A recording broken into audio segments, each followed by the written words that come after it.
जब मैं फ्राइबर्ग के अंदर एज अ स्टूडेंट पढ़ रहा था और साथ साथ अपनी जर्मन लैंग्वेज जो है वो भी एक्टिवली सीख रहा था, तो आप ये कह सकते हैं कि पहले 4 से 6 महीने के अंदर मैं जर्मन लैंग्वेज में कोई बहुत लंबी कॉन्वर्सेशंस जो हैं वो होल्ड नहीं कर सकता था। ऑफ कोर्स क्योंकि वो लर्निंग की इनिशियल फेज़ थी। लेकिन मैंने स्टूडेंट लाइफ में यही एक्सपीरियंस किया, क्योंकि मेरा इंग्लिश टॉट प्रोग्राम था और यूनिवर्सिटीज़ जो हैं मोस्टली जर्मनी में वो बहुत ही इंटरनेशनल एनवायरनमेंट उनके अंदर होता है, कि मुझे कोई एज सच उसमें प्रॉब्लम पेश नहीं आई। क्योंकि यूनिवर्सिटी लाइफ में जिन लोगों से आप डील करते हैं उनका जर्मन लैंग्वेज का जो लेवल है वो मोर और लेस आप ही की तरह का होता है। लेकिन जर्मनी में जो स्टूडेंट लाइफ है और जो प्रोफेशनल लाइफ है उसमें बहुत ज़्यादा फ़र्क होता है।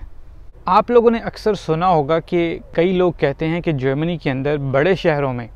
जैसा कि बर्लिन है, वहाँ पे आप इंग्लिश लैंग्वेज के साथ भी सरवाइव कर सकते हैं और जर्मन लैंग्वेज की आपको ज़रूरत नहीं होती। ये बात काफ़ी हद तक दुरुस्त है, लेकिन मैं आप लोगों को एक ऐसे शख्स की रियल लाइफ स्टोरी बताता हूँ जो कि पर्सनल एक्सपीरियंस है मेरा, जो बर्लिन के अंदर एक जॉब होने के बावजूद सिर्फ इंग्लिश लैंग्वेज के ऊपर सरवाइव करने की कोशिश कर रहा था। ये कहानी है मेरे एक दोस्त की जिसका ताल्लुक़ इटली से है और वो बर्लिन में उस वक़्त तकरीबन 3 साल से काम कर रहा था। एक दिन वो मेरे पास आया और उसने मुझे कहा कि मुझे तुम्हारी हेल्प की ज़रूरत है। तो मैंने उससे पूछा कि क्या हुआ, तो उसने कहा कि वो एम्प्लॉयमेंट ऑफिस क्या था, जो आर्बाइट्स अगेंटुर का ऑफिस है, और वहाँ पे उसका कुछ काम था और उन्होंने कुछ चीज़ें उसको एक्सप्लेन करने की कोशिश की, लेकिन उसको समझ नहीं आई क्योंकि वो जर्मन नहीं बोलता था। बेयरली ही स्पोक जर्मन। तो उसने उनसे कहा कि आप इंग्लिश में बात कर रहे हैं, तो उन्होंने कहा कि सॉरी हमें इंग्लिश नहीं आती, आप अपने साथ किसी को लेके आएँ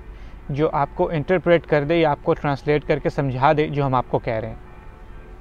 तो वो मेरे पास आया और उसने मुझे कहा कि अगर मैं उसके साथ चला जाऊँ वहाँ पे तो उसका काम जो है वो आसान हो जाएगा, और वो बहुत ज़्यादा फ्रस्ट्रेटेड और परेशान लग रहा था। तो मैंने उससे पूछा कि काम है क्या। उसने मुझे एक्सप्लेन किया कि कुछ डॉक्यूमेंट्स हैं, कुछ उसने नाम चेंज करवाने हैं, वो एक शहर से दूसरे शहर मूव हुआ था, बर्लिन आया था, तो कुछ उसकी डॉक्यूमेंटेशन थी। जब मैं वहाँ पहुँचा तो जो उसका क्लर्क था जो उसके साथ डील कर रहा था उसके केस के ऊपर, उसने मुझसे 4-5 चीज़ें पूछी उसके बारे में इंफॉर्मेशन के लिए, कि उसकी जो है वो लास्ट एम्प्लॉयर का नाम क्या था, वो वहाँ पे कितना अर्सा था, वो बर्लिन में कब मूव हुआ, वो यहाँ पे कितने अरसे से है, उसकी वो स्लिप कहाँ है, उसका वो फॉर्म कहाँ है। और मैं वो सारी बातें उसको जो है वो उसी के सामने इंग्लिश में एक्सप्लेन कर रहा था और वो इंग्लिश में मुझे उसका आंसर दे रहा था। मैं उसके डॉक्यूमेंट्स देख भी नहीं रहा था और वही जो मुझे आंसर बताता था मैं उसको ट्रांसलेट करके इमीडिएटली उस क्लर्क को बता देता था। और हार्डली आई थिंक 4 या 5 मिनट लगे और उसका काम कंप्लीट हो गया। तो उस पूरे एक्सपीरियंस से जो मैंने ऑब्ज़र्व किया उसमें वो ये था कि उस मोमेंट के दौरान वो जो लड़का था वो बहुत ज़्यादा फ्रस्ट्रेट हो गया और बहुत ज़्यादा परेशान हो गया,